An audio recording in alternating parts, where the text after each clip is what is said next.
بيبدأ الفيلم مع تايلر وهو في السوبر ماركت وبيشتري احتياجاته علشان تكفيه في فترة الحجر الصحي، وده بسبب انتشار فيروس كورونا في 2020. وبيتفاجئ برسائل جايله من رقم غريب، وبيعرف ان في حد بيراقبه، وكمان بيبعت له صورة ليه وهو واقف قدام الكاشير. ولما بيخرج بره بيلاقي رقم مجهول بيتصل بيه، فبيرد عليه وبيشتمه. ولما بيرجع البيت بيحس ان في حركة غير عادية، وبيشوف النور بره بيشتغل ويطفي لوحده. ولما بيخرج يشوف مين ما بيلاقيش حد، فبيرجع تاني. واول ما بيرجع بيهجم عليه واحد ملثم وبيحاول يقتله، لكن تايلر بيقدر يقاومه ويجري منه، وبيدخل اوضته وبيقفل على نفسه. وشويه وبيخرج تاني ومعاه عصايه البيسبول. ولما بيلاقي الباب مفتوح بيفتكر ان الراجل مشي، لكن بيفاجئوا القاتل من وراه وبيذبحه. وتاني يوم بنشوف واحده اسمها باركر مع صاحبتها ماري، واللي بيكونوا رايحين علشان يقضوا فتره الحجر الصحي مع بعض.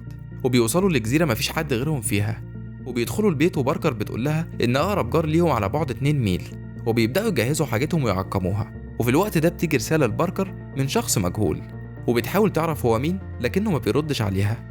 وبتحكي لماري اللي بتقول لها ممكن يكون حد من اصدقائهم المعجبين بيها. وبعدها بيروحوا على الشاطئ، وبتجيلها رساله تاني من نفس الشخص، وبرضه ما بيرضاش يقول لها هو مين، فبتزهق وبتعمل له بلوك. وبالليل وهما في البيت بيحسوا ان في حد بره، وبتسالها ماري اذا كانت قالت لحد من اصحابهم، فبتقول لها لا.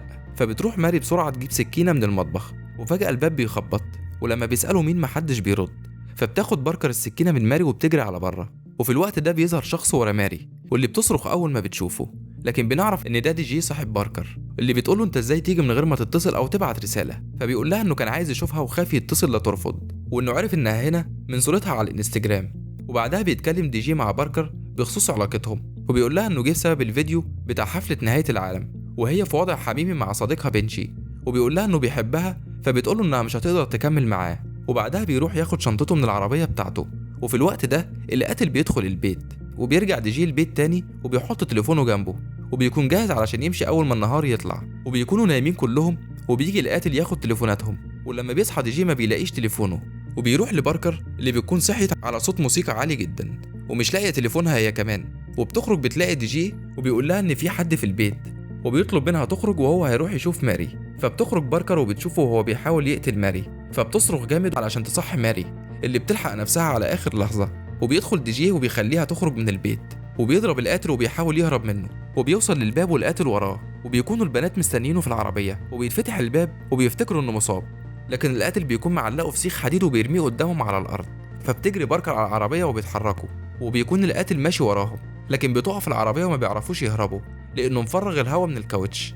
وبيجي يرمي عليهم حجر كبير، وبينزلوا بسرعه من العربيه، وبيرجعوا البيت وهو وراهم. وبيروحوا يستخبوا في اوضه، وبيجي يفتح عليهم الباب، وماري بتحاول تقفل الباب، وبتيجي باركر تضربه وتوقعه من على السلم، وبتكسر باركر الشباك، وبيخرجوا يمشوا على السور بتاع البيت من بره. وبيجي القاتل يمسك ايد ماري وبتقع تحت، فبتدخل باركر البيت تاني، وبتروح المطبخ وهو وراها، وبتحاول تضربه لكنه بيشيلها ويرميها على الارض. وبتقوم باركر وبتحدفه بازازه، وبتاخد الكتر وتضربه على راسه لحد ما يموت. وبتلاقي واحد تاني داخل من باب البيت، وبتعرف انهم 2 مش واحد. وبتجري باركر تشوف ماري، وبتلاقيها لسه عايشه لكن رجلها مكسوره ومش قادره تقوم. وبتقول لها انهم 2، وبتقول لها حاولي تعملي نفسك ميته. وبيجي القاتل يبص على ماري، لكن باركر بتحدفه بطوبه علشان يبعد عنها، وفعلا بيروح يدور عليها. وبتجري باركر ناحيه الشاطئ وبيروح يجري وراها، وبتضربه بالعصايه على راسه وبيقع على الارض. وبتفصل الخشبه وبتقدف عشان تبعد عنه، لكنه بيلحقها وبيضرب بالسكينه من تحت الخشب، وبتتصفي ايديها وبتنط في الميه، وبتفضل تعوم لحد ما بتوصل لبيت جارهم،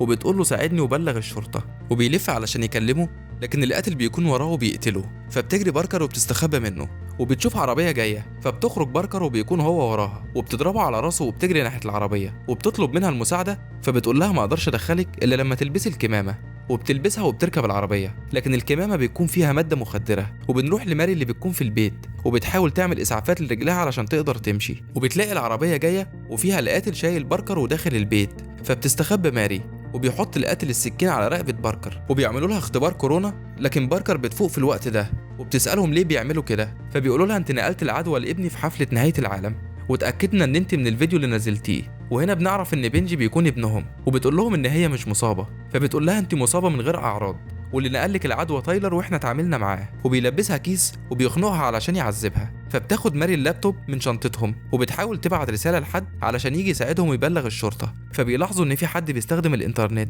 فبياخد الراوتر ويرميه. فبيقول اكيد صاحبتها عايشه وبيخرج يشوفها، وبتقول لها باميلا ان التحليل ايجابي، وبتاخد المنشار علشان تموتها. فبتقوم ماري وبتاخد ازازه الخمره وبتخبطها بيها، وبتمسكها باركر تحدفها من الشباك. وبعدها بتسند ماري وبيمشوا، لكن القاتل بيكون جاي وبيروحوا يستخبوا منه. فبيمشي ورا الدم وبيوصل لهم، وبتجرحوا ماري بالمنشار في رجله، وباركر بترميه من فوق. فبينزل على سيخ حديد وبيموت. وبيخرجوا على بيت جارهم علشان يدوروا على العربيه، وبيحاولوا يشغلوا العربيه لكن مفيش بنزين. فبتروح باركر تجيبه وبتهجم عليها باميلا وبتضربها بالسكينه، لكن بتيجي في جيركن البنزين وبينزل عليها وبيولعوا النار فيها. وبتيجي الشرطه وبيخرجوا باركر وماري. وبكده يكون خلص ملخص فيلمنا. بشكركم جدا على المشاهده، وان شاء الله نتقابل في فيديو جديد. ما تنساش لو عجبك الفيديو تشترك في القناه وتفعل الجرس علشان يوصلك كل جديد.